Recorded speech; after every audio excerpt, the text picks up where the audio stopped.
सफलता के सारे गुण मुझ में पैदा हो चुके हैं। सफलता उपरांत की सेवा मुझसे हो रही है, बह रही है।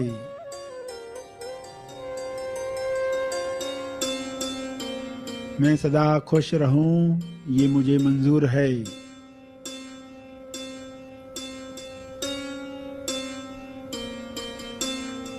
मैं सदा खुश रहूं, ये मुझे मंजूर है।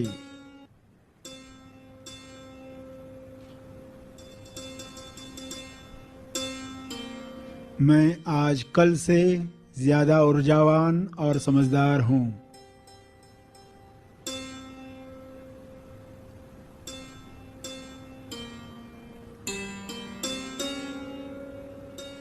मैं आज कल से ज्यादा ऊर्जावान और समझदार हूं।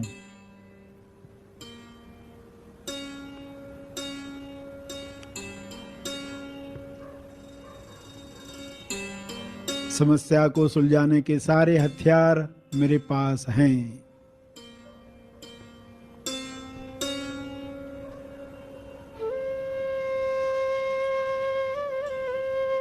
समस्या को सुलझाने के सारे हथियार मेरे पास हैं।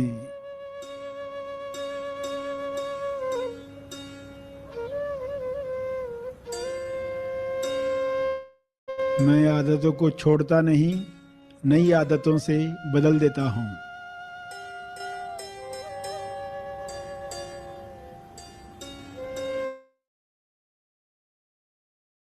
मैं आदतों को छोड़ता नहीं, नई आदतों से बदल देता हूं।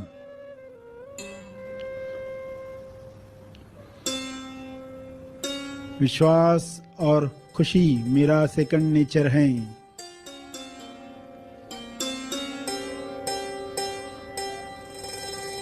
विश्वास और खुशी मेरा सेकंड नेचर है।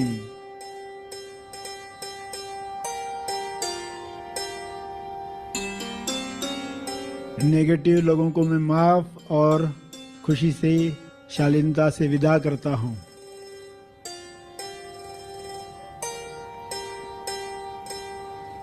नेगेटिव लोगों को मैं माफ और खुशी से, शालीनता से विदा करता हूं।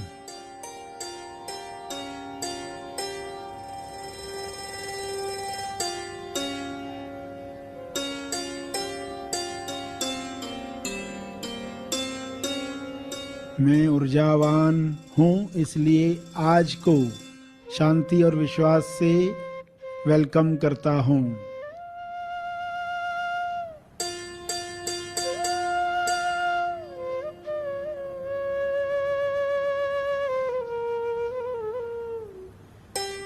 मेरे सपनों का मैं लगातार विकसित और जागृत हो रहा हूँ।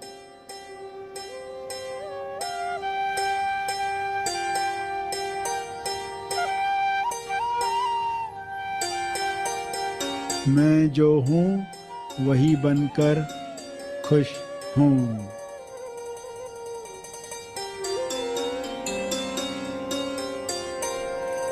मैं जो हूँ वही बनकर खुश हूँ।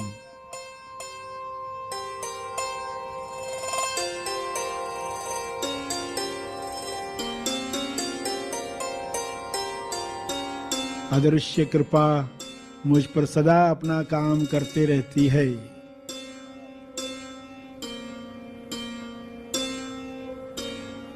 अदृश्य कृपा मुझ पर सदा अपना काम करते रहती है।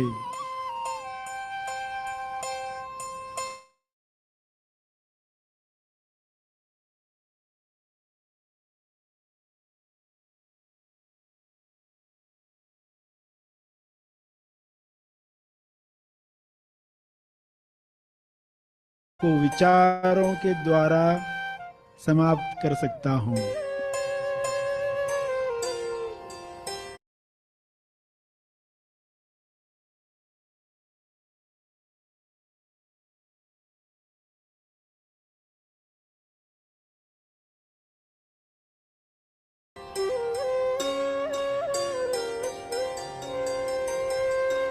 हर कमी में मेरी बिगड़ी बनी है। हर कमी में मेरी बिगड़ी बनी है। दिव्य योजना के अनुसार जो मेरा है वह कोई नहीं छीन सकता। दिव्य योजना के अनुसार जो मेरा है वह कोई नहीं छीन सकता।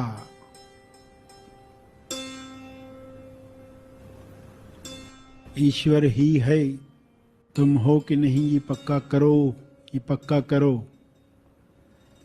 यह केवल विश्वास ही नहीं, मेरा अनुभव है।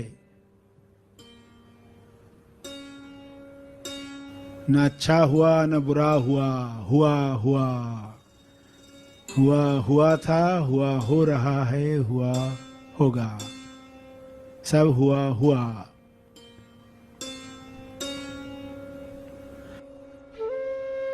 सभी धीरे धीरे आंखें खोलेंगे।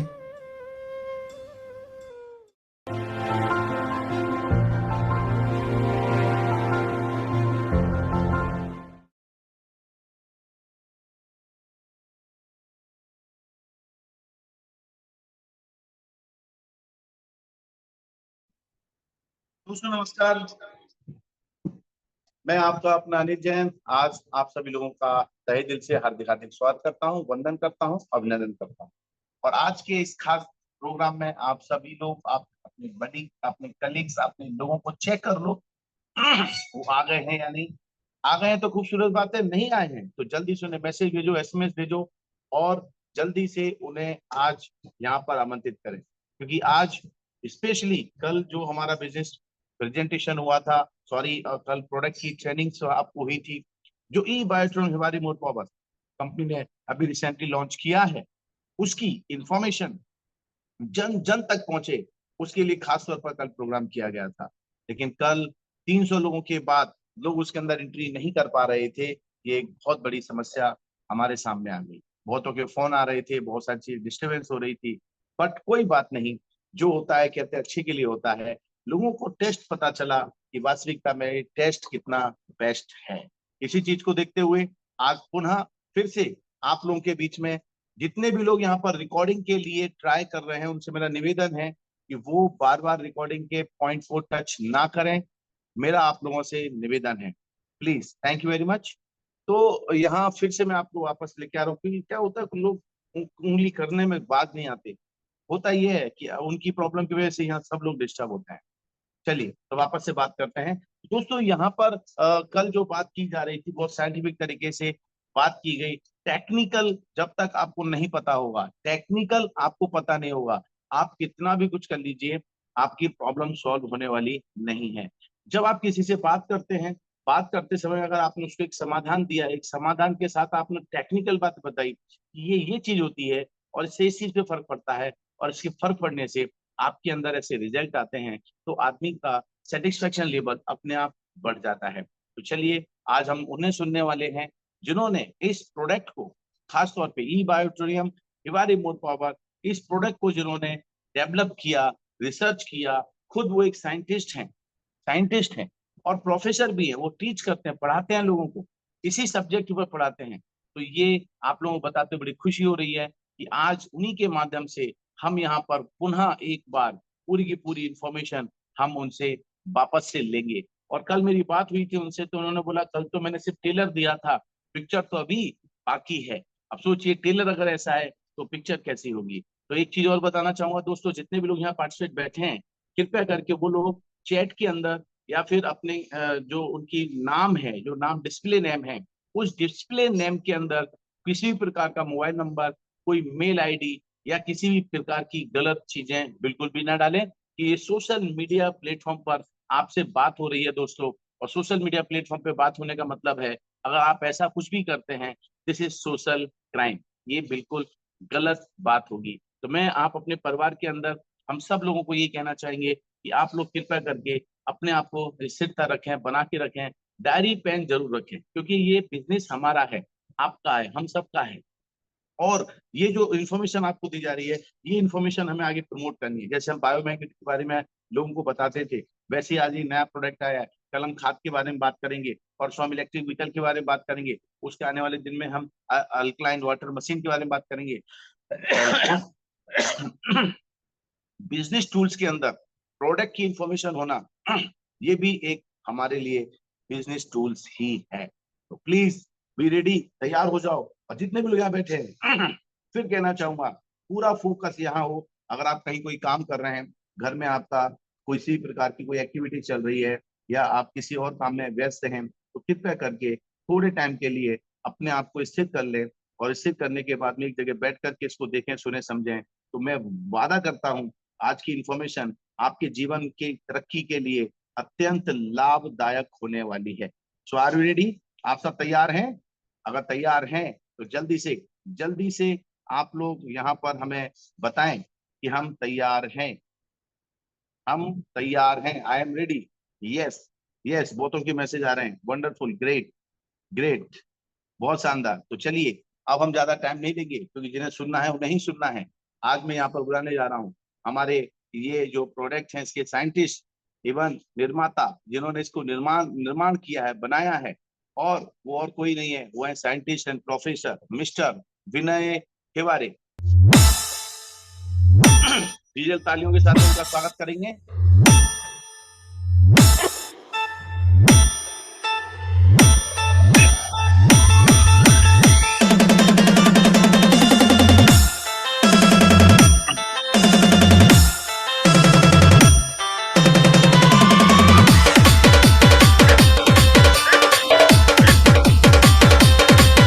स्वागत है प्रमोद जी आपका, विनय जी आपका स्वागत है। Welcome, welcome, welcome.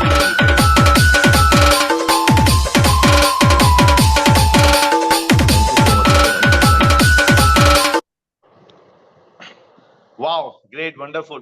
तो चलिए आप बिना टाइम बिगाड़े, हम जिनके सामने हमारे सामने जो आ चुके हैं, विनय जी, प्रोफेसर विनय हेवारे, आपका स्वागत करते हैं हम ईवाइट्रम परिवार के अंदर। अब खैर ईवाइट्रम परिवार में क्यों स्वागत करते हैं, आप खुद ईवाइट्रम का हिस्सा हो गए हैं, इससे अच्छी तो कोई बात ही नहीं है। तो चलिए शुरुआत Yes. करते हैं सर। अब ये स्टेज आपका है। धन्यवाद। Thank you, thank लोग you, हो चुके हैं। thank you so much. Yes sir. Yes, thank you so much. सभी को प्यार भरा नमस्कार। Very good morning to all of you. आशा करता हूँ सब लोग स्वस्थ हैं, ठीक हैं, मस्त हैं। आपकी सेहत को और अच्छी तरीके से बढ़ाने के लिए और सेहत देने के लिए ई बायोटेरियम ने और एक नया प्रोडक्ट आप सभी लोगों के लिए उपलब्ध करवाया है, जिसका नाम है ई बायोटेरियम हिवारेज मोर पावर। कल के सेशन में भी हमने इंट्रोडक्टरी पार्ट देखा था, आज भी हम उस प्रोडक्ट को जनरलाइज तरीके से जानने का प्रयास करेंगे। तो इस प्रेजेंटेशन को शुरू करने से पहले मैं ये बताना चाहूंगा कि हमारी जो हेल्थ है वो बहुत इंपॉर्टेंट है हमारे पूरे परिवार के लिए, हमारे समाज के लिए, क्योंकि ऐसा कहा जाता है कि आपकी खुद की जो जिंदगी है उसके ऊपर आपका सिर्फ 10% हिस्सा है। सिर्फ 10% हिस्सा आपके ऊपर आपका खुद का है, बाकी 90% जो हिस्सा है वो आपके परिवार, आपके मित्र, बाकी सब लोगों का। इसीलिए आपके सेहत का ध्यान रखना बहुत ज्यादा जरूरी है। तो आज हम ऐसे प्रोडक्ट के बारे में जानकारी लेने वाले हैं जो आपको आपके शरीर के अंदर लगने वाले हर सेल को, हर ऑर्गेनेल को, हर सिस्टम को जो न्यूट्रिशन लगता है उसको अपना खुद का काम करने के लिए वो देने का बहुत अच्छा प्रयास हमने इस प्रोडक्ट के माध्यम से आपको उपलब्ध करके दिया है। देखते हैं इस प्रोडक्ट की क्या क्या खूबियां हैं, क्या इसके अंदर इंग्रेडिएंट्स हैं, किस तरीके से वो काम करते हैं, और साथ में ये भी हम देखेंगे कि हमारे शरीर के अंदर कौन से सिस्टम किस तरीके से वर्क करती हैं और उनको क्या क्या चीजें लगती हैं खुद को सुचारू रूप से चलाने के लिए। चलिए ज्यादा ना समय गंवाते हुए इस प्रेजेंटेशन को शुरू करते हैं। मेरी स्लाइड अगर शेयर हो जाए तो जस्ट हम मुझे बता दीजिएगा।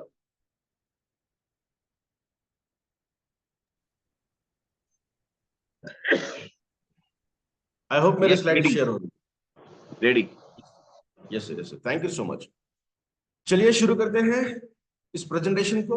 सबसे पहले ऊपरी हिस्से में आपको जो तस्वीर दिखाई दे रही है, जहां पे घर में यूज किए जाने वाले मसाले आपको दिख रहे होंगे, वहां पे दालचीनी है, इलायची है, लौंग है, ब्लैक पेपर है, तेज पत्ता है। तो ये सारी जो चीजें हैं ना, ये बहुत ज्यादा इसेंशियल रोल प्ले करती हैं हमारे बॉडी को अंदर से न्यूट्रिशन देने की, क्योंकि हर इंग्रेडिएंट के अंदर कुछ ना कुछ ऐसे बायोमोलिक्यूल्स होते हैं जिसे हम एक्टिव इंग्रेडिएंट कहते हैं, या फिर जिनके अंदर मेडिसिनल प्रॉपर्टी पाई गई।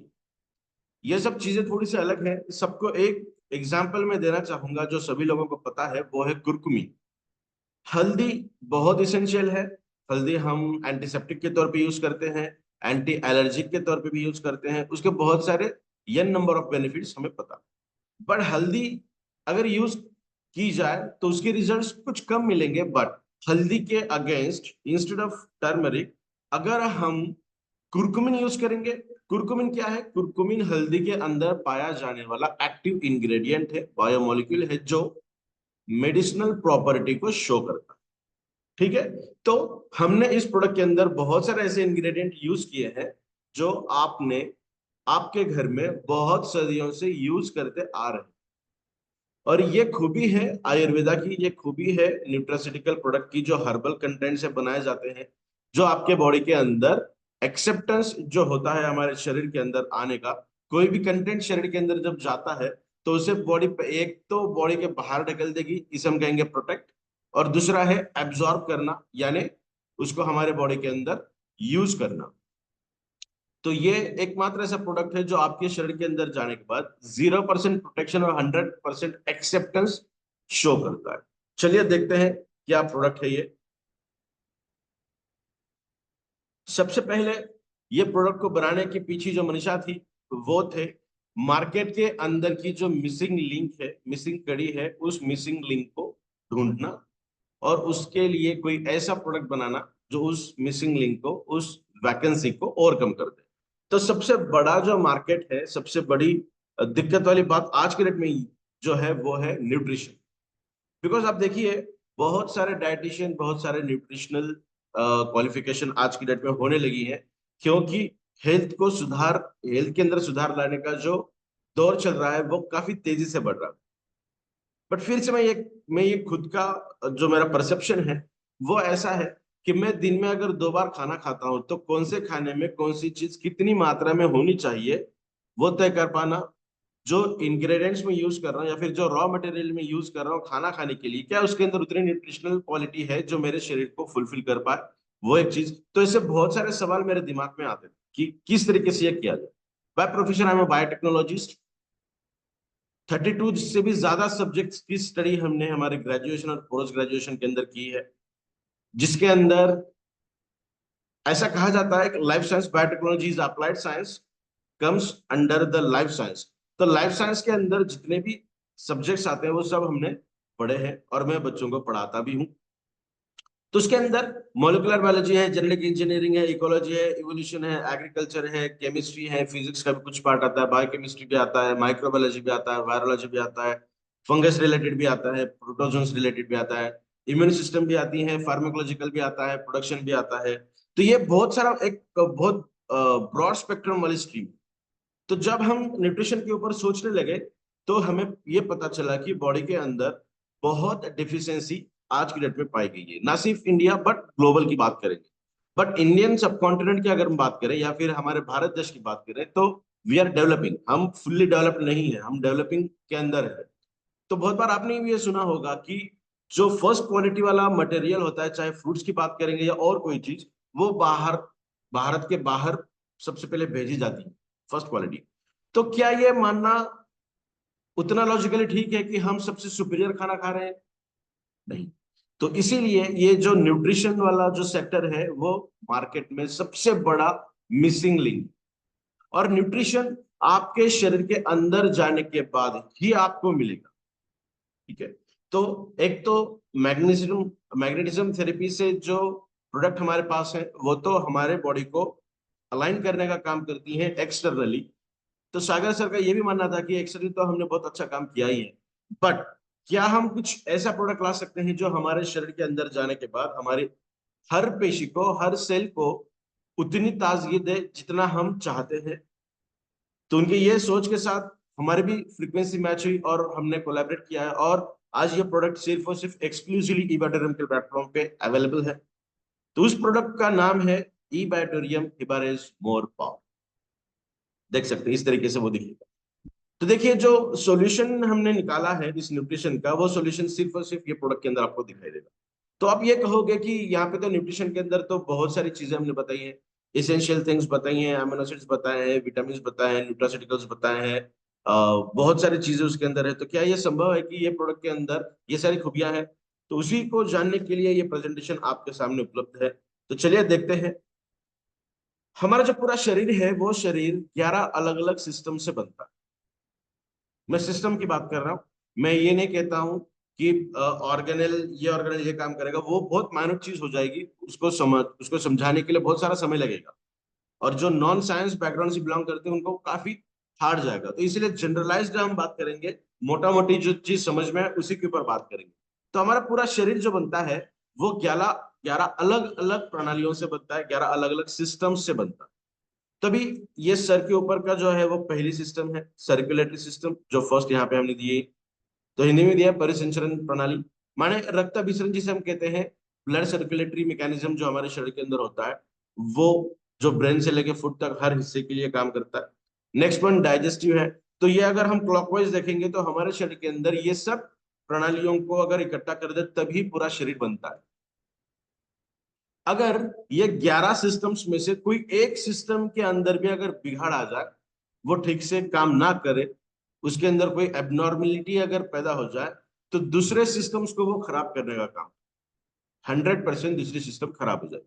कल हमने सर्कुलेशन के बारे में बात की थी कि उसके अंदर अगर दिक्कत है तो क्या क्या होगा। आज हम बात करेंगे थोड़ा सा डाइजेशन के बारे में। दोनों चीजों के बारे में बात करते हैं। सर्कुलेशन के अंदर अगर दिक्कत आ जाएगी तो क्या क्या हो सकता है।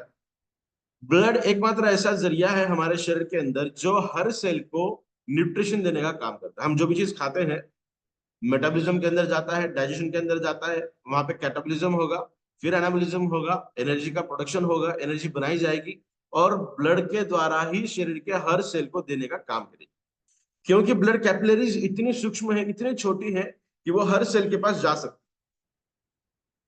इसीलिए कोई पर्सन अगर बहुत ज्यादा सीरियस है, बहुत ज्यादा डेंजर जोन में है, आईसीयू में है या नॉन आईसीयू में है, तो उसको हर चीज ब्लड के द्वारा ही दी जाती है। ठीक है, समझ रहे हैं आप? उनको खाना खाने से दी नहीं जाती, उनको मेडिसिन भी ब्लड के द्वारा ही दी जाती है, क्योंकि हर सेल के पास हर चीज को लेकर जाने का काम ब्लड के द्वारा ही किया जाता है, बाकी और कोई चीज नहीं कर सकती। तो देखिए सर्कुलेशन के अंदर अगर दिक्कत आ जाएगी तो क्या होगा। उसके बहुत सारे रीजंस हो सकते हैं। सर्कुलेशन के बारे में आप सब लोग बहुत ज्यादा जानते हो। तो मैं ये कहना चाहूंगा कि ब्लड अगर थिक है, गाढ़ा है, जो जैसे जैसे एज बढ़ती है हमारी वैसे वैसे वो उस तरीके से काम करने लगता है, गाढ़ा बनता है, जो हमारी बॉडी के अंदर एसिडिटी को शो करता है, एसिडिक कंडीशन को शो करता है, तो सर्कुलेशन ठीक से नहीं होगा। ब्लड अगर जा रहा है तो ब्लड के साथ बाय डिफॉल्ट हीमोग्लोबिन होता है, फेरस होते हैं, दैट इज आयरन, और ऑक्सीजन होता है। तो ये सब चीज अगर घूमने लगे या फिर उनका सर्कुलेशन ठीक तरीके से ना हो तो क्या होगा। ऑक्सीजन का सर्कुलेशन ठीक तरीके से ना हुआ तो रेस्पिरेशन में प्रॉब्लम आएगी। रेस्पिरेशन के अंदर अगर प्रॉब्लम आ जाएगी तो एटीपी का सिंथेसिस कम होगा। एटीपी का सिंथेसिस कम होगा तो वो अफेक्ट करेगा मेटाबॉलिज्म के अंदर। तो ये जो चीजें है ना, ये 100% एक दूसरे के ऊपर डिपेंडेंट। तो इसीलिए अगर हम बात करते हैं हमारे शरीर को अच्छी तरीके से स्वस्थ रखना, तो हम इनडायरेक्टली बात कर रहे हैं ये 11 सिस्टम्स की, कि हमारी ये 11 सिस्टम्स अच्छी तरीके से वर्किंग करे। अगर ये अच्छी तरीके से वर्किंग हो तो ही हमारा शरीर अच्छी तरीके से काम कर पाएगा। ठीक है, तो हम ये एक प्रोडक्ट की बात नहीं कर रहे हैं, हम ऐसे प्रोडक्ट की बात कर रहे हैं जो आपके 11 के 11 सिस्टम्स को अच्छी तरीके से प्रोटेक्ट करने का काम करेगा। साथ ही छोटे मोटे अगर उसके अंदर बिगाड़ दिए दिखते हैं तो उसको भी ओवरकम करने का काम करेगा, रिवर्ट करने का काम करेगा। बाय डिफॉल्ट काम तो करता ही है, बट जैसे स्टार हैश कहते हैं ना, star that is condition apply, वो भी हम बात करेंगे कि कहां कहां से ये चीजें हो सकती है। बट जनरलाइज अगर हम बात करेंगे तो डेफिनेटली ये प्रोडक्ट आपके बॉडी के अंदर रिस्टोरेशन का काम करेगा और साथ ही प्रोटेक्शन का भी काम, क्योंकि खुद ये मेरा मानना है या फिर हमारी पूरी जो टीम है उनका मानना है, जिंदगी भर दवाइयों का सेवन करना ये कभी भी और किसी भी तरीके से स्वस्थ स्वास्थ्य की निशानी नहीं है। जिंदगी भर या फिर मरते दम तक दवाइयों का सेवन करना ये कभी भी अच्छी स्वास्थ्य की निशानी नहीं है। और ये हम मानते हैं, इसीलिए ये प्रोडक्ट का आविष्कार हुआ जो आपके शरीर को बहुत सही तरीके से प्रोटेक्ट करने का काम करेगा। इसे हम फूड सप्लीमेंट कहते हैं, इसे हम न्यूट्रास्यूटिकल कहते हैं। हमारे पास आयुष सर्टिफिकेट है, आयुष का मतलब होता है कि we are talking about medicine, but हम मेडिसिन की बात नहीं कर रहे हैं, हम न्यूट्रास्यूटिकल की बात कर रहे हैं, हम फूड सप्लीमेंट की बात कर रहे हैं।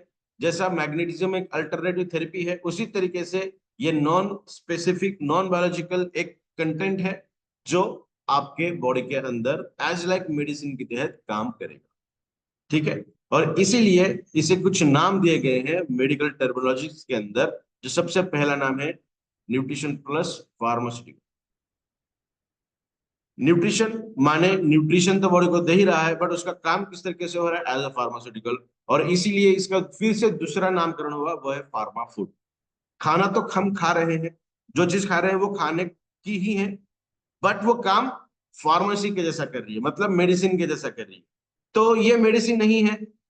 अदरक, दालचीनी, इलायची, लौंग, केसर, कोकोनट, गन्ना, शहद, ये सब चीजें जो है ये मेडिसिन नहीं है, बट इनके अंदर जो एक्टिव बायोमोलिक्यूल्स हैं, एक्टिव इंग्रेडिएंट्स हैं, जिनको हमने चुना, जिनको निकाला और इस प्रोडक्ट के अंदर ऐड किया, वो काम करती हैं एज अ मेडिसिन। इसीलिए इसे फार्मा फूड भी कहा जा सकता। तो इसके अभी फीचर्स देखेंगे क्या क्या है। ये प्रोडक्ट कुछ इस तरीके से दिखेगा आपको, दैट इज इबाइटोरियम इबारिस मोर पावर। इसके फीचर्स देखेंगे हम किस तरीके से ये हमारे शरीर के अंदर काम करता है। तो सबसे पहला फीचर जो इसका है, that is it serves as a excellent antioxidant. ये एक बेहतरीन एंटीऑक्सीडेंट के तहत काम करता है। अभी आप में से बहुत लोगों को ये पता भी होगा कि व्हाट इज एंटीऑक्सीडेंट्स, एंटीऑक्सीडेंट्स किस तरीके से काम करते हैं, क्या करते हैं।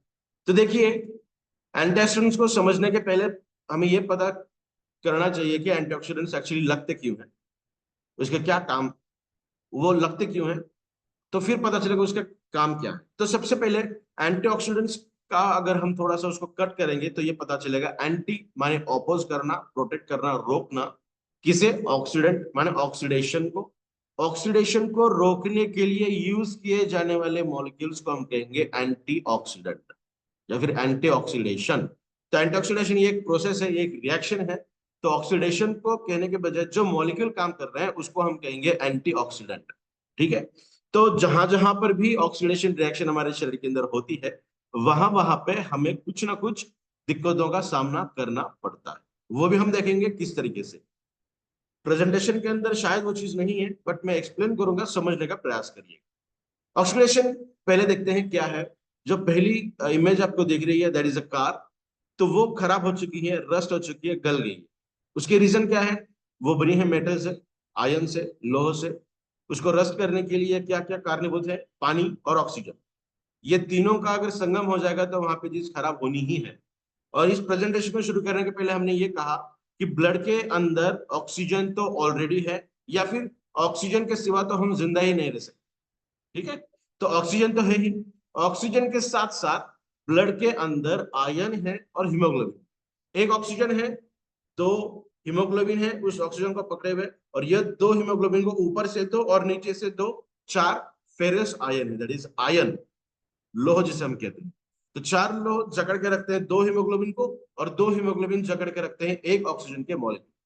तो इतना इंपॉर्टेंट है ऑक्सीजन हमारे शरीर के अंदर कि उसको दो अलग अलग प्रोटेक्शन के साथ पूरे बॉडी के अंदर उसको घुमाया जाता है। तो रस्टिंग करने के लिए, गलाने के लिए तीन चीजें कारणीभूत है। एक तो लोह का प्रेजेंस, दूसरा ऑक्सीजन, और तीसरा पानी। तो हमारे शरीर के अंदर पानी की मात्रा तो बहुत ज्यादा है, आप सभी लोगों को पता है। ऑक्सीजन के सिवा तो हम जिंदा नहीं रह सकते हैं। और आयन हमारे शरीर के अंदर ऑलरेडी प्रेजेंट है, चाहे हम हड्डियों की बात करें, चाहे हम मसल्स की बात करें, चाहे न्यूरोलॉजिकल की बात करें, चाहे और भी चीजें हैं। धीरे धीरे आने वाले सेशन के अंदर हम और डीपली इसके बारे में बातचीत करते जाएंगे। तो ये तीन चीजें होने के बाद रस्टिंग होता है, तो हमारा शरीर भी अंदर से इसी तरीके से सड़ रहा है, गल रहा है, रस्ट हो रहा है। तो इसे किस तरीके से बचा जा सकता है?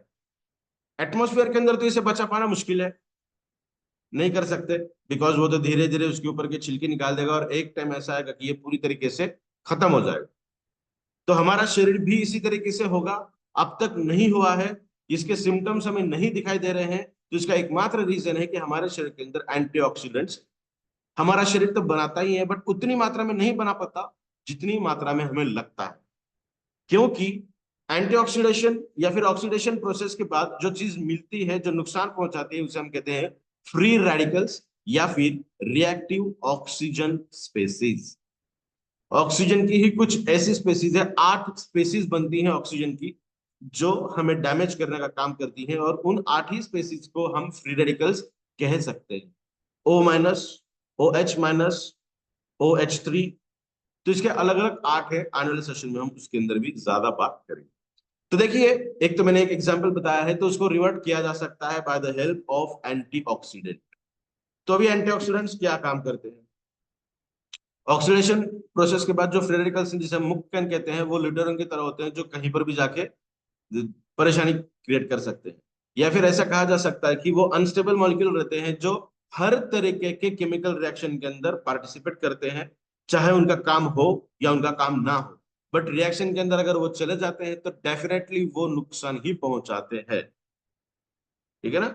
जैसे नेगेटिव पीपल, जैसा आदरणीय डॉक्टर अनिल सर ने इस प्रेजेंटेशन को शुरू होने से पहले जो क्लिप चलाई थी हमारे सरश्री की, तो उन्होंने कहा था कि नेगेटिव पीपल को हम हमारे सर्कल से बाहर अच्छी तरीके से निकाल देते हैं। क्या करेंगे नेगेटिव पीपल आने के बाद? कहीं ना कहीं हमें डैमेज करने का ही काम करते हैं। एग्जैक्टली फ्री रेडिकल्स वही काम करते हैं, किसी भी केमिकल रिएक्शन के अंदर बिना बुलाए वो आते हैं, उनको पता चला कि रिएक्शन चल रही है तो उनका पार्टिसिपेशन होता है और उस रिएक्शन को वो खराब करते हैं। तो दैट इज हाईली अनस्टेबल, तो उन्हें स्टेबल करना पड़ेगा। तो स्टेबल किस तरीके से किया जाएगा? तो देखिए, इलेक्ट्रॉन्स की जो ऑर्बिट होती है, जहां पे इलेक्ट्रॉन्स का आदान प्रदान होता है, लेना देना होता है, जो सबसे लास्ट ऑर्बिट में होते हैं, या तो वहां पे 2 इलेक्ट्रॉन होने चाहिए या फिर 8 इलेक्ट्रॉन होने चाहिए, तब जाके वो उसे हम स्टेबल कहेंगे। 2 या 8, 1 है या 7 है, 6 है, 5 है, 4 है, तो हाईली अनस्टेबल है। जितने कम कम होते जाएंगे उतना उसका सेवेरिटी ज्यादा हो, उतना वो डेंजर ज्यादा बने। ठीक है? तो देखिए, यहाँ पे एक स्टेबल है, लास्ट ऑर्बिट में 8 है, 1 इलेक्ट्रॉन गलती से चला गया। अभी ये चला गया है तो इसके लिए क्या क्या रीजंस हो सकते हैं? हमारा खाना पीना सही नहीं है, हमारे सोने का समय सही नहीं है, हमारा खाने पीने का टाइमिंग भी सही नहीं है, हम बहुत सारी ऐसी चीजें हैं जिस एटमॉस्फेयर के अंदर हम रहते हैं वो कारणीभूत है। तो बहुत सारे कारण ऐसे हैं जिनकी वजह से ये इलेक्ट्रॉन्स कभी कभी निकल जाते हैं। रिएक्शन के अंदर तो होते ही हैं, बट एक्सटर्नल चीजें भी बहुत ज्यादा कारणीभूत है, जो एंटीऑक्सीडेंट्स को जो ऑक्सीडेशन प्रोसेस है उसको बढ़ाने का काम करती है, या फिर ऐसा कह सकते हैं कि फ्री रेडिकल्स को बढ़ाने का काम करती है।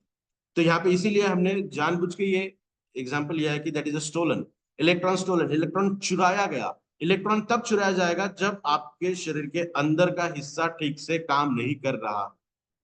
और अंदर के हिस्से क्यों काम नहीं करेंगे ठीक से? Due to the lack of nutrition. Nutrition deficiency की वजह से ठीक से काम नहीं कर सकते, चाहे आप कितना भी अच्छी देखभाल करो। ठीक है? तो इलेक्ट्रॉन चुराया गया, तो अभी ये बन गया फ्री रेडिकल, यानी अनस्टेबल मॉलिक्यूल बना। तो ये किसी भी केमिकल रिएक्शन के अंदर जाके मारने का काम करेगा, बिकॉज अब ये लुटेरा बन चुका है, ये लूटने का ही काम करेगा, कहीं कभी जाएगा उसे लूटेगा। तो एंटीऑक्सीडेंट्स क्या करेंगे? एंटीऑक्सीडेंट के पास 2, 4, 8 ऐसे नहीं, बहुत सारे एंटीऑक्सीडेंट्स होते हैं, सॉरी इलेक्ट्रॉन्स होते हैं, जो वो इलेक्ट्रॉन इस वाले फ्री रेडिकल को देंगे। इसको अभी कितना चाहिए? 1 इलेक्ट्रॉन गया ना, इसको 1 देगा। कोई ऐसा फ्री रेडिकल हो सकता है जिसको 2 चाहिए, तो ये 2 देगा। कोई 4 वाला हो सकता है, तो दूसरे 4 वाले को एक साथ मिला के कॉमनली काम करेगा। Best example is NaCl, sodium chloride यानी नमक। सोडियम के पास भी 4 है, क्लोरीन के पास भी 4 है, दोनों भी हाईली टॉक्सिक है। सोडियम को भी अगर किसी ने खा लिया, जो मैं एलिमेंट की बात कर रहा हूं, अगर उस मॉलिक्यूल को किसी ने खा लिया मर जाएगा। क्लोरीन जो भी बॉडी के अंदर अगर चला गया तो वो भी आदमी मर जाता है। बट ये 4 और ये 4 जब एक साथ आते हैं, 8 इलेक्ट्रॉन बनते हैं, ये 4 इसके शेयर करेगा, ये 4 इसके शेयर करेगा, और कंबाइन होने के बाद एक मॉलिक्यूल बनता है जिसे हम कहेंगे NaCl, सोडियम क्लोराइड यानी नमक। और नमक हमारे जिंदगी में बहुत काम करता है, सोडियम भी बॉडी के अंदर काम करता है। तो कहने का मतलब क्या है कि जब वो फ्री रेडिकल्स रहते हैं ना, फ्री रेडिकल्स रहते हैं, जब अनस्टेबल रहते हैं तो हाईली रिएक्टिव रहते हैं, नुकसान ही करेंगे। और जब उनकी वैलेंसी फुलफिल हो जाएगी ना, जब वो स्टेबल होंगे, तब उनके काम अच्छे होंगे। समझ रहे हैं आप? तो फ्री रेडिकल्स बहुत डेंजरस है, और उनको अच्छी तरीके से उनको स्कैवेंज करने के लिए, उनको मारने के लिए, पकड़ कर रखने के लिए, बॉडी के बाहर निकालने के लिए एंटीऑक्सीडेंट के सिवा दूसरा कोई और काम नहीं कर सकता। तो ये भी कुछ एग्जांपल हमने दिए हैं, तो अभी इसके ऊपर ज्यादा बात नहीं करेंगे, हमने बहुत अच्छी बात की है एंटीऑक्सीडेंट के ऊपर। तो हमारे प्रोडक्ट के अंदर बहुत सारे ऐसे कंटेंट है जो एंटीऑक्सीडेंट को शो करते हैं, almost 30 plus ingredients are present in this product. Those are showing antioxidant capacity. कुछ इंपॉर्टेंट हमने यहाँ पे दिए हैं आपको, जो देखकर आप भी समझ पाओ कि हाँ ये हमने देखा है। अदरक, खजूर, कोकोनट, मखाना, बादाम और दालचीनी। कमरकश भी है, बीजबंद भी है, गोंद भी है, गन्ने का जूस भी है, इसके अंदर हमने यूज किया हुआ है, शहद है। तो ये बहुत सारे और भी इंग्रेडिएंट हैं जिनके अंदर एंटीऑक्सीडेंट प्रॉपर्टी शो होती है। तो आप देखिए, एंटीऑक्सीडेंट के लिए तो हर कोई अलग अलग फ्रूट्स खाते हैं, विटामिन सी रिलेटेड खाते हैं, एप्पल्स खाते हैं, उनके अंदर भी पाया जाता है, ऑरेंजेस खाते हैं, आंवला खाते हैं। तो हर एक एंटीऑक्सीडेंट का रोल अलग अलग है। तो मैं तो यहाँ बता रहा हूँ आपको 30 से भी ज्यादा इंग्रेडिएंट्स है, तो ये किस तरीके से काम करे, ओवरलैप तो नहीं करेंगे एक दूसरे को। हमारे बॉडी के अंदर बहुत सारे ऐसे काम हैं जो एक दूसरे का काम बढ़ाने का करते हैं।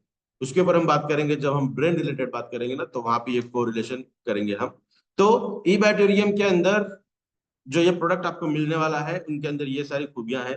देखते हैं दूसरा फीचर क्या है, that is good in auto immune disorders. Auto immune disorders को इस तरीके से जस्टिफाई किया जा सकता है कि हमारा खुद का शरीर हमारे खुद के इम्यून सिस्टम के लिए एक आतंकवादी बनता है, बैक्टीरिया के जैसा काम करने लगता है। एज ए फॉरेन पार्टिकल हमारा इम्यून सिस्टम उसको ट्रीट करता है।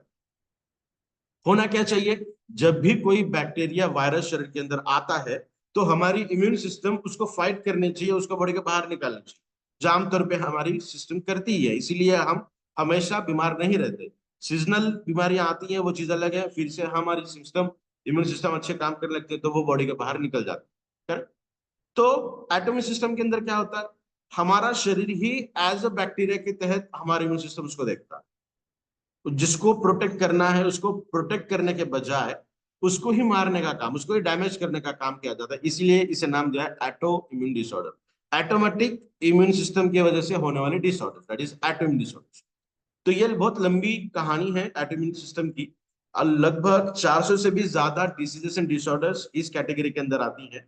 और ये बताते हुए मुझे हैरानी भी होती है कि आज लगभग 90% से भी ज्यादा जो डिसीजेस एंड डिसऑर्डर्स है वो एटॉमिक डिसऑर्डर्स के अंदर आती है। दैट इज, जो अभी हमने बात की, गलत लाइफस्टाइल, जो हमें लाइफस्टाइल चेंज हुई है। रात को 10 बजे सोना चाहिए, सुबह 4 बजे उठना चाहिए। रात को 11 से लेकर रात के 2 बजे तक ये जो समय होता है, बेस्ट समय होता है हमारे ब्रेन को हील होने के लिए। कहते ना, हमारा खुद का शरीर ही हमें बहुत तंदुरुस्त रखता है ना। तो ये कब होगा, जब हमारे बॉडी को कंट्रोल करने के लिए हार्मोन्स, एंजाइम्स उस तरीके से बने जो हमारे बॉडी को अच्छा काम करने के लिए शुरू करेंगे। करेक्ट। वो अच्छे कब बनेंगे, जब हम उसको, उनको बनने के लिए जो समय लगता है वो हम दें। चाय बनने के लिए 10 मिनट का समय लगेगा और हम 1 मिनट के अंदर चाय बनाएंगे, तो क्या वो चाय पीने के लायक होगी? लाल तो दिखेगी, चाय के जैसा दिखेगी, बट क्या उसके अंदर वो क्वालिटी रहेगी? बिल्कुल नहीं रहेगी।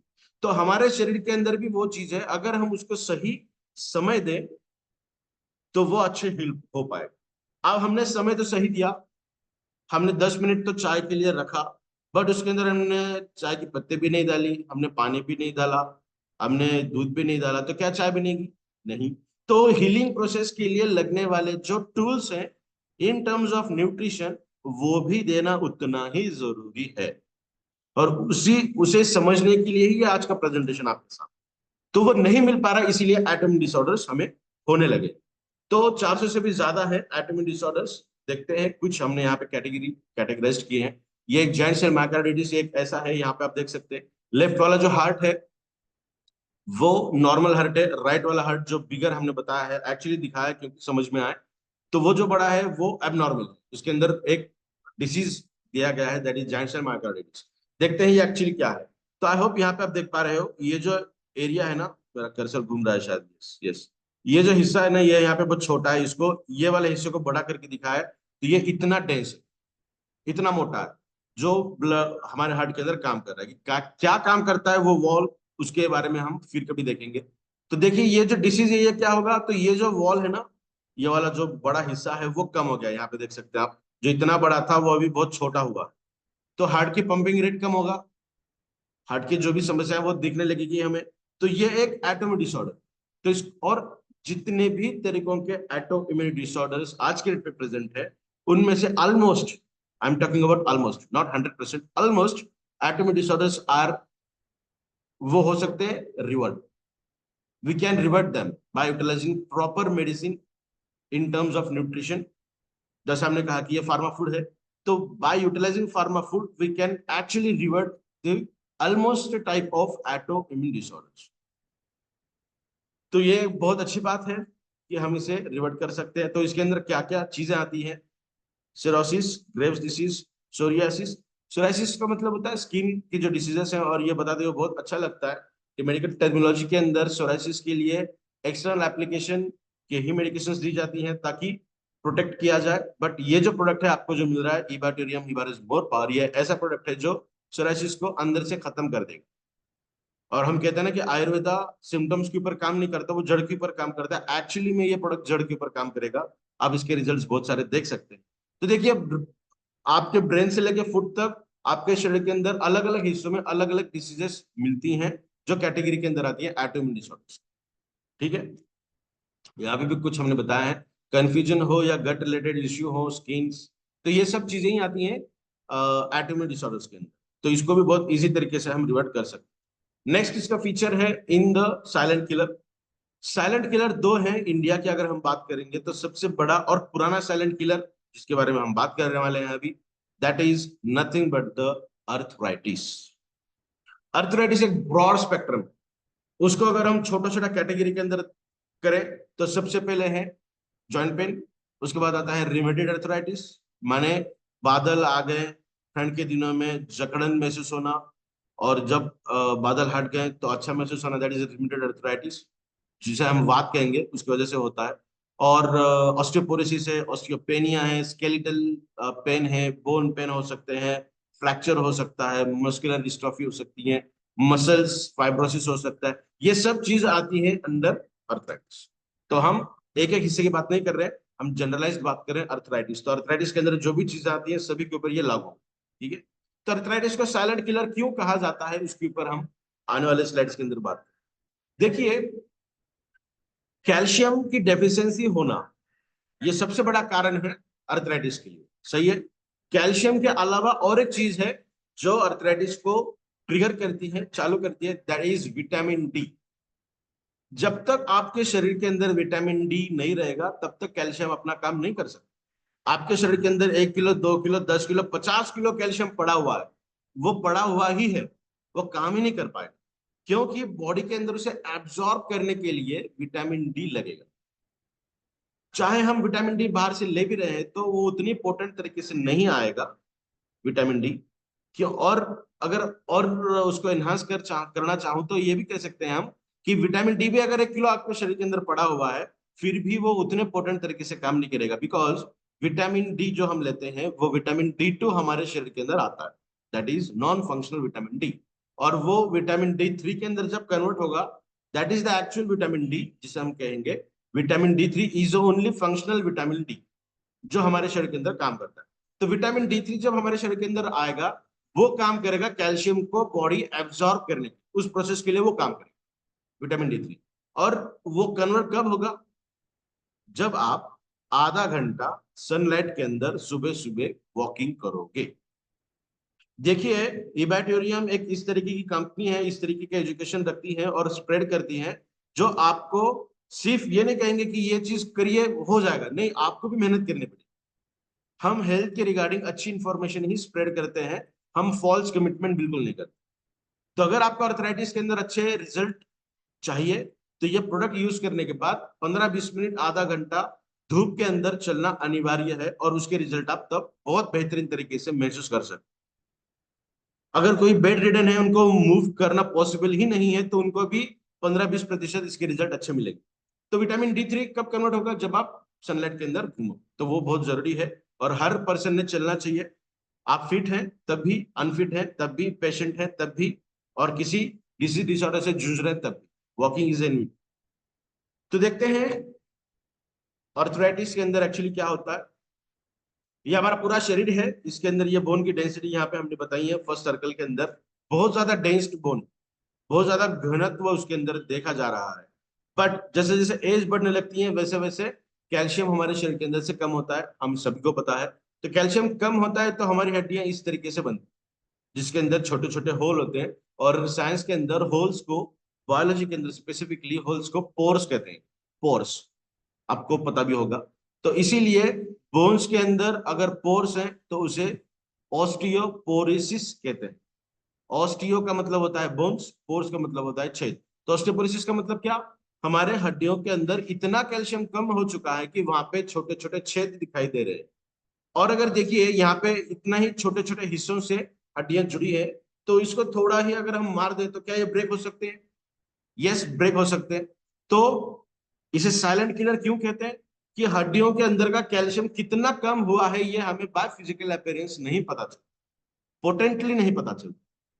और हम ठोस सतह पे थोड़ा सा जल्दी बैठ जाएं, हार्ड सरफेस पे बैठ जाएं, या फिर कहीं चलते चलते थोड़ी सी ठेस लग जाए हमें, वहां पे अगर फ्रैक्चर हो जाता है या बहुत ज्यादा पेन होने लगता है, वहां पे इन्फ्लेमेशन अगर बहुत ज्यादा होने लगा है, तो इसका मतलब आपके बॉडी के अंदर कैल्शियम की मात्रा कम है। यह हम एक लॉजिकली कह सकते हैं। समझने के लिए भी इसको हम थोड़ा सा देखेंगे किस तरीके से हम समझ सकते हैं। तो देखिए ये जो हिस्सा है, आपकी हाइट ऐसी है, धीरे धीरे हाइट अगर कम होने लगे, या फिर आप स्ट्रेट खड़े हैं, आपका शोल्डर का लेवल एकदम स्ट्रेट है और आपके शोल्डर धीरे धीरे नजदीक आने लगे हैं, मतलब आपकी हाइट कम होने लगी है, तो ये भी पोटेंट कंडीशन है आपके शरीर के अंदर की कैल्शियम डेफिशिएंसी को शो करना। 2 में से 1 महिला को और 5 में से 1 पुरुष को, मतलब 50% इन फीमेल्स, 20% इन मेल्स। ये 2022 का आंकड़ा है, ये अभी बहुत ज्यादा बड़ा हुआ है। तो ऑलमोस्ट 50-50-60% हम कह सकते हैं कि पॉपुलेशन को अर्थराइटिकल सिम्टम्स आज महसूस होने लगे। तो जॉइंट पेन हो सकते हैं, बेंट लेग्स, या फिर फ्रैक्चर बाय सिंपल फॉल। ये होने के बाद पता चलता है कि ये चीज हुई है, इसका मतलब हमारे शरीर के अंदर कैल्शियम कम है, और इसीलिए इसे साइलेंट किलर कहा जाता है। नेक्स्ट फीचर अगर हम देखेंगे तो ऑन ब्रेन, हमारे ब्रेन को कंट्रोल करने के लिए 4 हार्मोन रिस्पॉन्सिबल है: डोपामाइन, ऑक्सीटोसिन, सेरोटोनिन, एंडोर्फिन। तो ये इंपॉर्टेंट हार्मोन्स है। इनमें से ये 4 के 4 ये तो हार्मोन है ही, बट इनमें से 2 जो है वो एज एंजाइम भी काम करते हैं। अब एंजाइम क्या काम करते हैं? कोई केमिकल रिएक्शंस होनी है शरीर के अंदर, मान के चलिए डीएनए है, डीएनए से आरएनए बना, आरएनए से प्रोटीन बनना है, तो ये डीएनए से आरएनए, आरएनए से प्रोटीन, और प्रोटीन भी टर्शियरी स्ट्रक्चर में जाना चाहिए, 3D स्ट्रक्चर। और जब वो 3D स्ट्रक्चर में जाता है प्रोटीन, तभी वो फंक्शनल होता है। 1D 2D मतलब प्राइमरी, सेकेंडरी एंड क्वार्टरनरी, ये जो 3 है वो नॉन फंक्शनल है, वो तो रेस्टिंग फेज में चले जाते हैं, सोते हैं। काम कब करेंगे, एक्टिवेट कब होंगे? जब वो 3D में आते हैं, टर्शियरी स्ट्रक्चर में आते हैं, टर्शियरी स्ट्रक्चर। तो देखिए ये जो प्रोसेस है ना, ये एक मॉलिक्यूल को अलग अलग हिस्सों में, या फिर एक से दूसरा कन्वर्ट हो रहा है, दूसरे से तीसरा बन रहा है, तो इसके लिए एंजाइम्स लगते हैं। तो एंजाइम्स क्या करेंगे? केमिकल रिएक्शन को स्पीड देने का काम करेंगे, या फिर एक मॉलिक्यूल से दूसरे मॉलिक्यूल के अंदर कन्वर्ट करने का काम करेंगे। तो कहने का तात्पर्य यह है, जैसा मैंने पहले के स्लाइड में भी कहा, कि ब्रेन का जब हम बात करेंगे तब हम देखेंगे कि कॉम्बिनेशन का क्या महत्व। तो कॉम्बिनेशन के अंदर क्या होगा? कोई चीज बहुत ज्यादा इफिशिएंटली काम कर रही है और दूसरी चीज भी वो काम करने की काबिलियत रखती है, बट क्योंकि ये पता है कि ये बहुत अच्छी तरीके से काम करेगी, तो ये इसको और ज्यादा अच्छे तरीके से काम करने के लिए प्रेरित करेगी, जिसे हम कहेंगे एनहांसर, जिसे हम कहेंगे एक्टिवेटर, जो प्रोसेस को एक्टिवेट करने का काम कर रहे हैं। तो कॉम्बिनेशन के अंदर बहुत सारे मॉलिक्यूल्स ऐसे होते हैं जो एज अ को फैक्टर काम करते हैं। किसी प्रोसेस को होने के लिए को फैक्टर, जैसे को आर्टिस्ट होते हैं, साइड हीरो होते हैं, मेन हीरो और साइड हीरो, जो उसको उभरने के लिए काम करते हैं, उसी तरीके से जो इंपॉर्टेंट रोल प्ले करते हैं उनको आगे बढ़ाने के लिए को फैक्टर, कोई एनहांसर कोई चीज को बढ़ाने के लिए, कोई चीज को एक्टिवेट करने के लिए एक्टिवेटर। तो ये जो मॉलिक्यूल्स है ना, और प्रोडक्शन करने के लिए किसी को बनाना है तो प्रिकर्सर मॉलिक्यूल लगते हैं। एज लाइक कार को चालू करने के लिए बटन दबाना पड़ता है या फिर स्टार्टर देना पड़ता है, उसके बाद उस चाबी की या फिर स्टार्टर की कोई जरूरत नहीं है, गाड़ी ऑटोमेटिक चलेगी। जब बंद पड़ेगी फिर से स्टार्ट करना पड़ता है, इग्निशन देना पड़ता है। तो प्रोसेस को भी स्टार्ट करने के लिए, एक्टिवेट करने के लिए जो मॉलिक्यूल स्टार्टर के तहत काम करते हैं ना, वो सिर्फ उनको अलग से हम नहीं ले सकते। आपने कभी ये सुना नहीं होगा कि डॉक्टर ने एक्टिवेटर दिए हैं आपको, डॉक्टर ने उस प्रोसेस को और अच्छा करने के लिए सप्लीमेंट के तहत ये मॉलिक्यूल दिया जो काम करेगा। दैट इज नॉट पॉसिबल, वो खाने से ही मिलती है। इसीलिए कहा जाता है कि खाने के अंदर अलग अलग सीजनल चीजें होनी चाहिए जो उस सीजन के लिए जो बॉडी के अंदर काम करना है उसको बढ़ाने के लिए वो पर्टिकुलर कंपोनेंट काम करता है। बट दुर्भाग्यवश साइंस इतना आगे बढ़ा है कि हर कोई चीज हर महीने हर सीजन में मिल रही है। मेरे बच्चों को तो ये बता पाना मुश्किल ही है कि कौन से सीजन में कौन सी चीज मिलती है, क्योंकि 12 महीने हर चीज मिल रही है, अवेलेबल है। तो हमारा शरीर उस तरीके से काम नहीं कर रहा है, हमारा शरीर सीजन के हिसाब से काम, समझ रहे हैं आप? तो देखिए, एक ये प्रोडक्ट क्यों बेहतरीन है उसका मैं एक बहुत बड़ा यूएसपी बता रहा हूँ, that is a combination therapy. ये कॉम्बिनेशन के तहत काम कर, ठीक है? तो देखते हैं ब्रेन के ऊपर क्या काम करेगा। तो डोपामाइन काम करेगा प्लेजर के लिए, ऑक्सीडेशन काम करेगा लव के लिए माने इमोशंस के लिए, सेरोटोनिन काम करेगा मूड एंड खाने के लिए सेंसेशंस, और एंडोर्फिन काम करेगा पेन के लिए। तो ये 4 हार्मोन के काम है। बट आप पिट्यूटरी की बात करेंगे, हाइपोथैलेमस की बात करेंगे, जो हमारे ओवरऑल बॉडी को कंट्रोल करने का काम करते हैं, हर अलग अलग हार्मोन को बनाने का काम करते हैं, या फिर दूसरे ग्लैंड को उनके हार्मोन बनाने के लिए मदद करते हैं एज अ को फैक्टर। तो ये इन दोनों ग्लैंड्स को भी कंट्रोल करने के लिए ब्रेन काम करता है, सही है, क्योंकि ब्रेन तो हमारे पूरे शरीर को कंट्रोल करने का काम करता है। तो हम यहाँ पे सिर्फ ये 4 हार्मोन ये 4 काम करते हैं ऐसा नहीं बता रहे, ये तो समझने के लिए बता रहे, इनके बहुत सारे काम, ठीक है ना? तो ये जो काम हमारे शरीर को कंट्रोल करने का करते हैं, तो इनके अंदर अगर इम्बैलेंस हो गया, ये अगर अपना काम ठीक तरीके से ना कर पाए, तो ये तो उनका जो एग्जैक्ट काम है वो तो ये है, इनके अंदर तो दिक्कत दिखाई देगी ही। बट इनके जो इनडायरेक्ट रोल, अनगिनत रोल हमारे शरीर के अंदर है, वहां पे भी इनके सिम्टम्स हमें दिखाई दे सकते हैं। तो ये प्रोडक्ट इन 4 हार्मोन के रेगुलेट करने का काम करता है। मैं हमेशा रेगुलेशन की बात करता हूँ, मैं कंट्रोलिंग की बात नहीं करता हूँ। कंट्रोल का मानना होता है ऊपर जा रहा है तो उसको दबा दबा के नीचे करना, उससे ऊपर बढ़ने ना देना, दैट इज कंट्रोल। हम रेगुलेशन का काम करते हैं। बॉडी अगर चाहिए 10, 11 बन रहा है तो 10 की तरफ ला के रख देगा, 9 चल रहा है तो उसको बढ़ा के 10 करेगा। माने जो एक पैटर्न है, उस पैटर्न के अंदर उसको लाकर खड़ा करने की क्षमता ये प्रोडक्ट डेफिनेटली रखता है। तो देखिए, रेस्टिंग मेम्ब्रेन पोटेंशियल हमारे शरीर के अंदर जो इलेक्ट्रिकल इंपल्सेस काम करती हैं, इलेक्ट्रिकल सिग्नल्स जिसे हम सिग्नलिंग कैस्केड कहेंगे, न्यूरोलॉजिकल के अंदर बात करेंगे हम वो। तो उसका मेम्ब्रेन पोटेंशियल जो होता है ना -70 मिलीवोल्ट होता है, वो -70 millivolt as it is resting phase के अंदर लाके रखने का काम करता है। तो जब एक्साइट होगा तो वो बढ़ेगा, कम होगा। पर जब हम सोते हैं, रिलैक्सिंग कंडीशन में होते हैं, तो -70 मिलीवोल्ट हमारे बॉडी का इलेक्ट्रिसिटी होता है, जो ये प्रोडक्ट ला के रखने की क्षमता रखता है उस हद तक, जो हमारे बॉडी के रेस्टिंग के लिए काम करता है। ब्रेन को हेल्दी रखने के लिए ये सब चीजें लगती हैं, जिंक लगता है, मैग्नीशियम लगता है, कॉपर लगता है, आयरन लगता है, विटामिन बी सी ई लगती है, फोलेट लगता है, और भी चीजें लगती हैं। तो ये सब माइक्रो न्यूट्रिएंट्स को देने के लिए कौन से इंग्रेडिएंट हम यूज कर रहे हैं? शुगर केन, कमरकस, खजूर, आलमंड, कोकोनट। तो ये सब चीजें यहाँ पे आप पढ़ सकते हैं। हर इंग्रेडिएंट आप सदियों से खाते आए, आपके डीएनए को भी पता है कि ये चीज हमारे शरीर में बहुत पुराने जमाने से आ रही है, तो इसको प्रोटेक्ट करने का सवाल ही पैदा नहीं। और इसीलिए ये प्रोडक्ट जब भी आप इंटेक करते हैं, तो लगभग 15-20 दिन के अंदर आपको बहुत अच्छे रिजल्ट मिल सकते हैं, चाहे कोई भी तरीके से आप इसको यूज कर लें, ठीक है? ना सिर्फ ब्रेन की हेल्थ के लिए, बट डिप्रेशन, एंजाइटी या फिर स्ट्रेस, इनके लिए भी ये बहुत असरदार है। माइग्रेन के लिए भी असरदार है, डिप्रेशन के लिए भी है, मेंटल डिसेबिलिटीज के लिए भी ये प्रोडक्ट बहुत शानदार तरीके से काम करता है। मेंटल रिटार्डनेस के लिए भी ये प्रोडक्ट शानदार तरीके से काम करता है। तो ऐसा कहा जा सकता है ब्रेन रिलेटेड, ब्रेन की इफिशियंसी को ये बढ़ाएगा, प्रोटेक्ट करेगा, जो डैमेजेस हुए हैं उसको अगर पॉसिबल है तो ओवरकम करेगा। ब्रेन अगर ठीक तरीके से कंट्रोल्ड मैनर के अंदर अगर ये रखता है, तो जो चीजें ड्यू टू डिसेबिलिटी से हुई है वो फिर से ओवरकम हो सकते हैं, लॉजिकली भी हम ये देख सकते हैं। और नर्वस सिस्टम के ऊपर भी ये शानदार तरीके से काम करता है। देखिए, नर्वस सिस्टम को क्या क्या काम करेगा ये, ठीक है? ये आयन चैनल्स, नर्वस सिस्टम का मतलब होता है ब्रेन से सिग्नल मिलना और शरीर के हर सेल तक, हर हिस्से तक उस सिग्नल को पहुंचाना, और वापसी में जो मैसेज वहां से लेना है वो मैसेज लेके ब्रेन को देना। ब्रेन से मैसेज लेना, शरीर के विभिन्न हिस्सों को देना, और उनसे रिवर्ट लेकर वापस देना। जैसे कोई भी चीज करते हुए घर के मुखिया को हम कहते हैं ना कि हम ये करने जा रहे हैं, काम होने के बाद बताएंगे कि ये ऐसा ऐसा हुआ है। तो वैसा ब्रेन से क्या काम करना है वो लेकर जाना सिग्नल, और ब्रेन को फिर से वापस बताना कि ये ऐसा ऐसा हुआ है। ये फ्रैक्शन ऑफ सेकंड के अंदर काम करता है। तो ये काम करने के लिए, सिग्नल को एक्साइट करने के लिए, चालू करने के लिए ही मेमोरी पोटेंशियल लगता है, और वहां पे काम करेगा आपका सोडियम और पोटेशियम। इन दोनों की इक्विलिब्रियम अगर वहां पे मेंटेन है ना, इन दोनों की कॉन्सेंट्रेशन अगर ठीक मात्रा में मेंटेन है, तभी सिग्नल की एक्साइटेशन होती है, जिसे हम एक्शन पोटेंशियल कहेंगे, अगले स्लाइड के अंदर हम बात करने वाले हैं।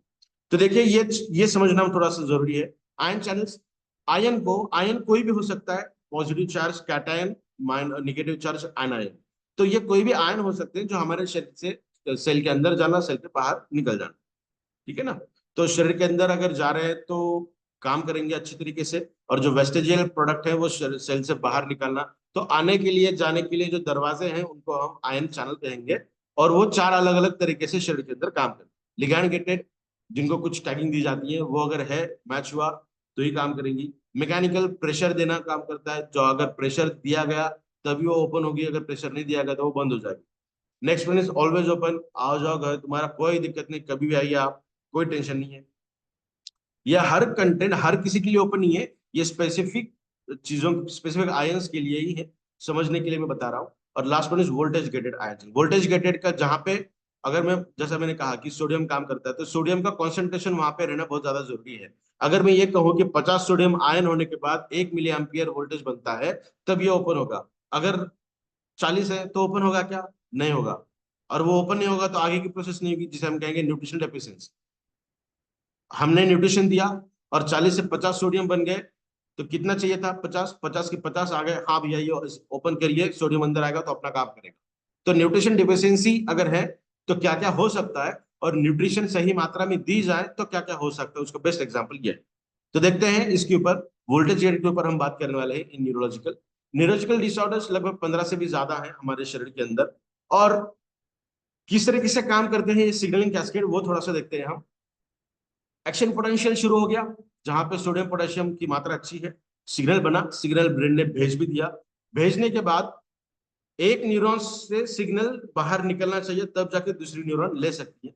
यहाँ पे आप देखिए, ये जो एक न्यूरॉन है, यहाँ पे उसका सेंटर है, यहाँ पे सिग्नल बना, ये सिग्नल यहाँ से यहाँ से यहाँ से इस तरीके से बाहर निकलेगा। और ये जो ये वाला हिस्सा है ना, टेल, जो एंड प्लेट हम बता रहे हैं, मोटर एंड प्लेट, तो ये जो टेल है, यहाँ से सिग्नल बाहर पड़ेगा।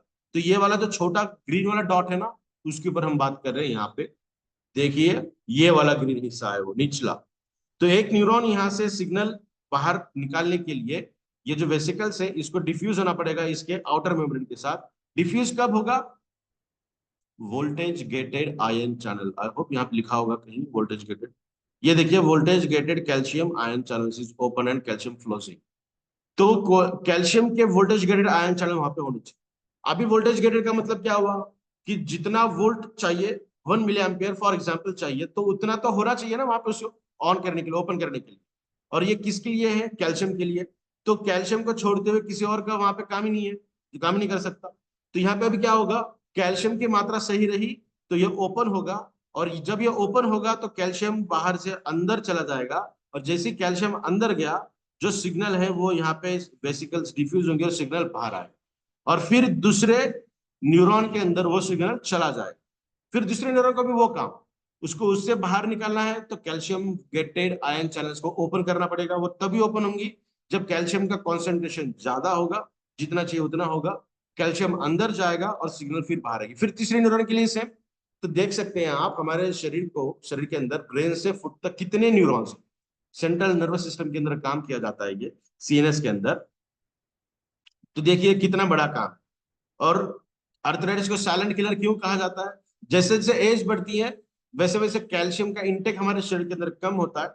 और कैल्शियम तो सबसे ज्यादा प्रेजेंट है बोन्स के अंदर 98%, और 2% हमारे दांत के अंदर, नाखून के अंदर, बाकी सब जगह पे हम कह सकते हैं। बट 98% तो बोन्स के अंदर है, हड्डियों के अंदर। लगता कहाँ पे ज्यादा है बोन कैल्शियम? सभी जगह पे लगता ही तो है, बट सबसे ज्यादा कहाँ लगेगा? हमारे ब्रेन के अंदर, जो सबसे इंपॉर्टेंट रोल प्ले करता है। ब्रेन डेड हो गया, ब्रेन ने काम करना बंद कर दिया, तो क्या हम जीवित रह पाएंगे? नहीं।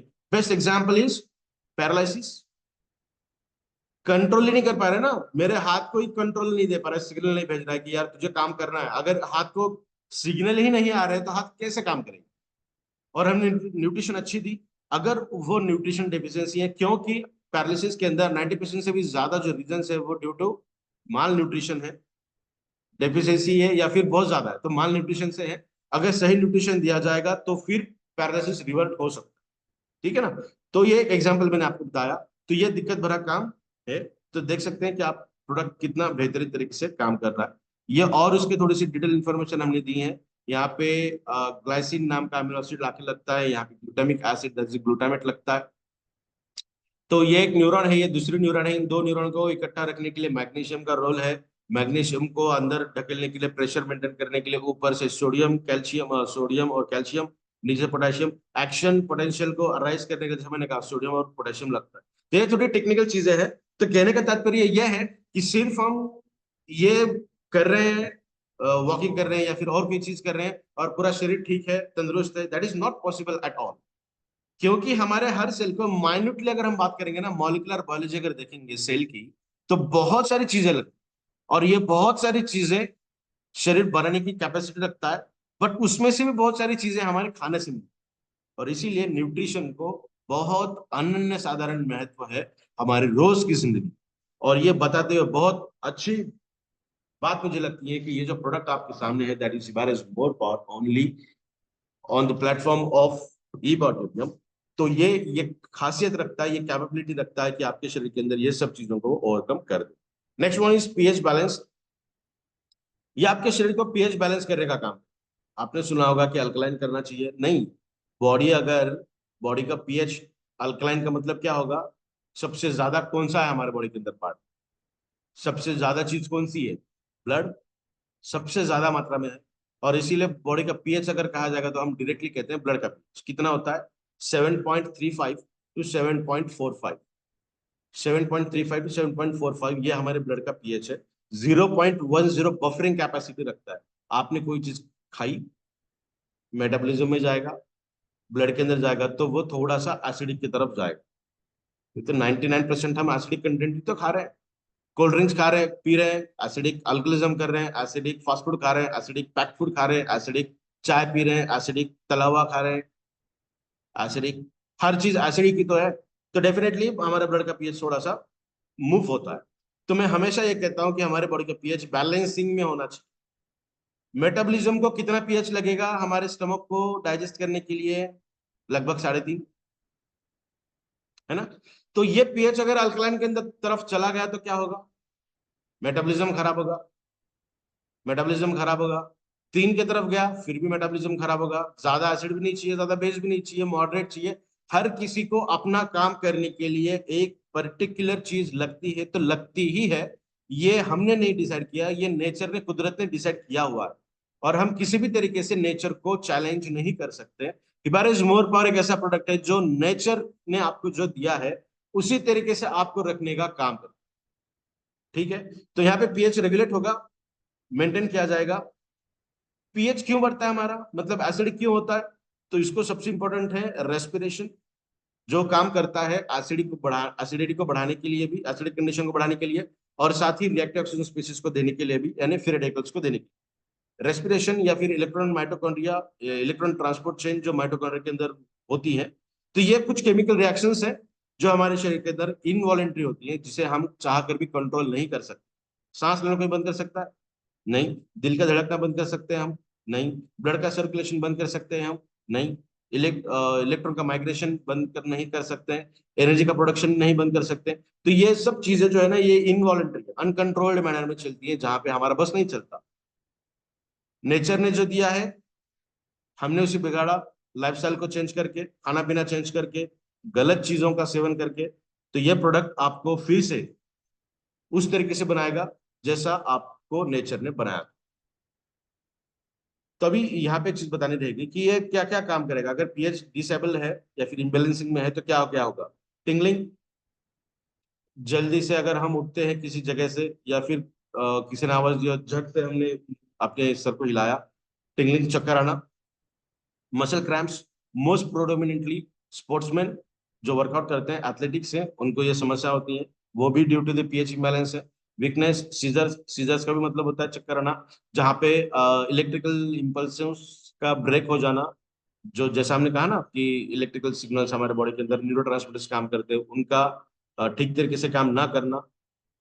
जैसा बटन को ऑफ करते लाइट चली जाती है, फिर से ऑन करते हैं हम, हमारे शरीर के अंदर के भी जो इलेक्ट्रिकल इम्पल्सेस हैं उनको भी 2 सेकंड के लिए बंद और फिर से शुरू करना, जो इफेक्ट होगा उसको कहेंगे हम सीजर्स। तो ये सब चीजें हैं due to the pH disabilities. तो ये प्रोडक्ट पीएच बैलेंस करने का काम करेगा। नेक्स्ट वन जो सबसे इंपॉर्टेंट और सबसे फास्ट रिजल्ट जो आपको समझ में आए। हमारे शरीर के अंदर तो हर तरीके से ये काम उतने ही कारगर तरीके से करेगा, बट हमारी जो साइकोलॉजी होती है ना कि ये काम कर रहा है तो हमें समझ क्यों नहीं आ रहा। ब्रेन के अंदर कैल्शियम दे रहा है तो कैसे समझ में आएगा। बोन के अंदर कैल्शियम को दे रहा है तो कैसे समझ में आएगा। मेटाबॉलिज्म के अंदर अच्छे से काम कर रहा है तो कैसे समझ में आएगा। तो समझने के लिए सबसे पहले कहाँ पे दिखेगा, तो that is in the erectile dysfunction, erection के अंदर, इन द मेल्स। ठीक है। Most predominantly 85% males present in the globe are having problems related sexual disability, and one of the most overrated जो प्रॉब्लम है वो है इरेक्शन, जिसे हम ईडी कहते हैं, सेक्सुअल ऑर्गन के अंदर ज्यादा स्ट्रेंथ ना रहना। इसको ओवरकम करने के लिए ये प्रोडक्ट बहुत शानदार तरीके से काम करता है। इसके रीजंस क्या क्या है, तो साइकोलॉजिकल रीजंस है, रिलेशनशिप प्रॉब्लम्स हो सकती है, उसके बाद एसिडिटी हो सकती है, एसिडिक कंडीशन अगर बॉडी के अंदर बहुत ज्यादा है तब भी ये दिक्कत होती है, डिप्रेशन है, एंजाइटी है, प्रेशर है, टेंशन है, बहुत ज्यादा फिजिकल एक्सर्शन है, बहुत ज्यादा ऐसे एटमॉस्फेयर से हम जुड़ते जा रहे हैं जहाँ पे रेडिएशन चीजें बहुत ज्यादा है, तो वो इफेक्ट है। और सबसे पहला रीजन जो मेरी रिसर्च के दौरान मुझे पता चला, और ये सही भी है, आप भी देख सकते हैं, दैट इज डायबिटीज। डायबिटीज के अंदर भी ये हमें बहुत नुकसान पहुंचाता है। तो देखिए, इनको और इसे ओवरकम करने के लिए एलोपैथिक इंडस्ट्री के अंदर एक आर्टिफिशियल ड्रग पाया गया, दैट इज सिल्डेनाफिल सिट्रेट। इसके भी बहुत सारे डेरिवेटिव्स हैं। One of the most popular जो ड्रग है दैट इज सिल्डेनाफिल सिट्रेट, और उसे यूज किया गया सबसे पॉपुलर जो मेडिसिन है दैट इज वियाग्रा। तो वियाग्रा एक ऐसा ड्रग है जो हमारे ब्रेन को कंट्रोल करने की इजाजत नहीं देता, उससे बढ़ाकर ऊपर लेकर जाता है आपके एक्साइटमेंट लेवल। मेरे शरीर को जितना टेस्टोस्टेरोन चाहिए उतना अगर मिले तो मेरा शरीर मेरे हिसाब से बहुत शानदार तरीके से परफॉर्मेंस कर सकता है हर चीज से। बट वो अगर हम बहुत ज्यादा एक्स्ट्रा अगर उसको मैं दे दूं, कंट्रोलिंग से बाहर दे दूं, तो मेरा फिजिकल शरीर, मेरा जो शरीर है उसे वो कैपेबल नहीं है कि इसको कंट्रोल कर पाए, क्योंकि वो ड्रग ही ऐसा है जो ब्रेन को कंट्रोलिंग करने की इजाजत ही नहीं देता है। जो कंट्रोलिंग करेगा कैस्केड है, उस कैस्केड को वो कट करता है। अगर हम कहना चाहे ना, हम दिखाना चाहे तो हर एक चीज को हम हमारे बॉडी के अंदर किस तरीके से काम कर रहा है, माइन्यूट से माइन्यूट चीजें हम बता सकते हैं। कोई ड्रग शरीर के अंदर आ रहा है, एब्जॉर्ब कैसे होगा, एब्जॉर्ब होने के बाद वो ड्रग किस तरीके से फैलेगा, फैलने के बाद वो कहाँ जाएगा, कितना असर करेगा, क्या क्या ड्रॉबैक्स होंगे, हर चीज हम माइन्यूट तरीके से मॉलिक्यूलर लेवल पे बता सकते हैं सेल के अंदर जाकर। ठीक है।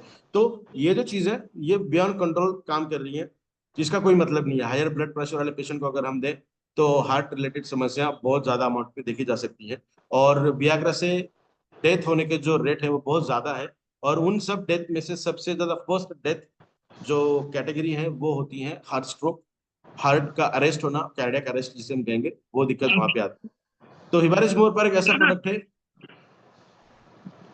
हिबारिस मोर पर एक ऐसा प्रोडक्ट है जो बहुत शानदार तरीके से हमारे बॉडी के अंदर से इरेक्शन को ओवरकम करने की ताकत रखता है। Yes yes yes. सर यहाँ पर मैं आपको थोड़ा सा बताऊंगा। हमारा जी जो सब्जेक्ट है ये बहुत बड़ा है और बहुत महत्वपूर्ण है, और मैं चाह रहा हूँ जितने लोग हमारे साथ यहाँ पर आ रहे हैं और आए हुए हैं, इन सब लोगों को इन डिटेल और भी डिटेल में बात की जाए, क्योंकि ये सब्जेक्ट बहुत बड़ा है, ये लाइफ भी बड़ी है और इसका काम भी बड़ा है। तो इन सब चीजों को देखते हुए मेरा मानना ऐसा है कि ये सब्जेक्ट आज हमने यहाँ 60 मिनट बात किया है, अगर हम कल 60 मिनट बात करें, अगर 2-3 पार्ट में अगर हम करें, तो ये जो आज 1000 लोग हैं, ये 1000 लोगों को इन डेप्थ पूरा नॉलेज मिलेगा, तब जाकर के हम मानते हैं कि हमने पूरा नॉलेज लोगों को दिया। और जी जी जी। साथ ही साथ में इस प्रोडक्ट की ट्रेनिंग के साथ साथ, मतलब आज है, कल है, परसों है, ये 2-3 जब हमारा पूरा प्रोडक्ट की पूरी हमारी शरीर की, अभी तक आप देख रहे हैं कि प्रोडक्ट में क्या क्या है और हमारे शरीर की जरूरत क्या क्या है, इन दोनों को कैसे हम एक दूसरे के साथ में ज्वाइन करके किस तरह से इसके ज्यादा से ज्यादा लाभ ले सकते हैं। क्योंकि चूंकि हमें इस प्रोडक्ट के साथ बिजनेस भी करना है, राइट, सिर्फ प्रोडक्ट लेके यूज ही नहीं करना है, हमें इस प्रोडक्ट के साथ में बिजनेस भी करना है, लोगों को बताना भी है, लोगों को समझाना भी है। चूंकि हर बार तो विनय सर या मैं आप और भी इसके टेक्निकल लोग तो आपके साथ रहेंगे नहीं, इसके लिए आपको उन लोगों को मुद्दे की बातें बतानी पड़ेगी।